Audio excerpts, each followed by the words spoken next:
মানুষের স্বভাব হলো এটাই যে তিনি নিজের প্রত্যেক পরিশ্রমের প্রতিফল প্রার্থনা করেন। বেশিরভাগ সময় এই ফলাফলের চিন্তা করতে করতে, কল্পনা করতে করতে উনি কর্ম করতে থাকেন যে আমি এই কাজটা করলে এই ফল পাবো। সেই সব কল্পনা করতে থাকেন যা না তার হাতে আছে, না আছে অধিকার, আর না আছে নিয়ন্ত্রণ। উনি শুধু নিজের কর্ম করতে পারেন। উনি কি ফল পাবেন তা তার হাতে কখনোই নেই।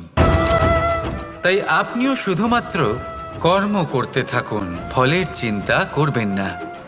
মনে রাখবেন, শিকড় এবং শাখা যেভাবে একে অপরের সাথে জড়িয়ে, সেইভাবেই একে অপরের সাথে জড়িয়ে কর্ম এবং ফল।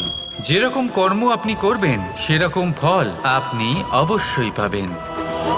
তাই এই ফলের আশায় কর্মের সময় কখনোই নষ্ট করবেন না, কারণ যে ব্যক্তি সময় নষ্ট করেন, সময় সেই ব্যক্তিকে অবশ্যই নষ্ট করে দেয়।